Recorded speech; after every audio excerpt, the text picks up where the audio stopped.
میں کوارٹ تک تو آتا رہا ہوں، ہنگو مجھے شوق تھا آنے کا۔ ہم ایک رپورٹ تیار کر رہے ہیں، نواز شریف صاحب کو میں اس پورے صوبے کی رپورٹ دوں گا کہ ہر ضلع میں کس چیز کی ضرورت ہے۔ ابھی آپ کے ساتھ چیزیں ڈسکس ہوئیں، افغانستان بارڈر آپ کے پاس ہے، آپ کو پشاور سے ایک موٹر وے ملنی چاہیے، آپ کے پاس کوئی 300 بیڈ ہاسپٹل جہاں بھی ہونا چاہیے اور 300 کا اور اگزئی میں بھی ہونا چاہیے۔ شہر کے اندر پینے کا پانی نہیں ہے، ریلوے ٹریک جو ہے وہ اٹھا کے غائب ہو گیا۔ ایک پشاور سے بارڈر تک ریلوے کا نظام بھی ہونا چاہیے جو صرف پشاور، ہنگو اور واپس پشاور، یہ چیزیں رپورٹ کا حصہ بنا رہے ہیں۔ آنے والا وقت انشاءاللہ نواز شریف صاحب جہاں پر ملک میں انہوں نے ایک وجدان ہے، یہاں پر ملک میں جہاں ترقی ہوئی ہے، بڑے بڑے موٹر ویز بن گئے ہیں، اب نواز شریف صاحب یہ چاہ رہے ہیں کہ چھوٹے ڈسٹرکٹ میں ہیڈ کوارٹر کے اندر ان کی گرد و نواح کی رپورٹس آئیں، ان کو کیسے ڈیولپ کرنا ہے۔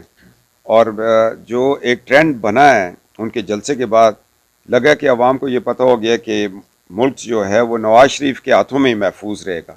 اور نواز شریف صاحب نے، گورنر صاحب ہیں ہمارے ساتھ، ہماری ساری قیادت، شاہ جی گل صاحب آفریدی بیٹھے ہوئے ہیں، علی خان ہیں، ہماری قیادت ساری ہے، ظاہر کہ اس سے ہم گھر گئے، یہ بھی ہمارے ایک پوٹینشیل کینڈیڈیٹ ہیں اور انشاءاللہ تعالیٰ یہ نوجوان اس اسمبلی میں بیٹھیں گے۔ تو ہم یہ چاہ رہے ہیں کہ اس صوبے کو اس طرح ڈیولپ کیا جائے جس طرح شہباز شریف صاحب نے پنجاب کو کیا۔ ہاں بالکل، ہمارے 2 چیف منسٹر آئے، ایک کو 3 مہینے ٹائم ملا، دوسرا مارچ لا کی نظر ہو کے اٹک قلعے میں بند ہو گیا۔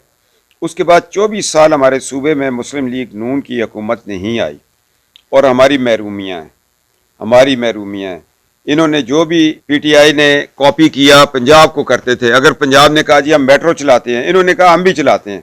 بھائی دیکھنا یہ ہے کہ ہمارے علاقے کی ضرورت کیا ہے۔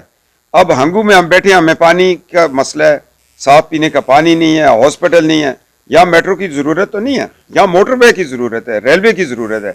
یہ رپورٹس تیار کر کے نواز شریف صاحب، اللہ کی ذات ان کو نوازے، 4تھی دفعہ وزیر اعظم بنے، ہم اپنے صوبے کی ڈیولپمنٹ شروع کریں۔ اور میں آپ کو یہ بڑے وثوق سے کہتا ہوں، آنے والا وقت جو میں دیکھ رہا ہوں، اس صوبے کا وزیر اعلیٰ بھی جو ہے نا وہ مسلم لیگ نون امیر مقام ہوگا۔ حالات یہ بن رہے ہیں، لوگوں نے اعتماد کی ہوا ہے نواز شریف صاحب پر نا، ایک گارنٹی ہے۔ نواز شریف کا نام جو ہے نا وہ پاکستان ہے، نواز شریف کا نام ترقی ہے، نواز شریف کا نام خزانے کو عوام تک پہنچانا ہے، لوٹنا نہیں ہے۔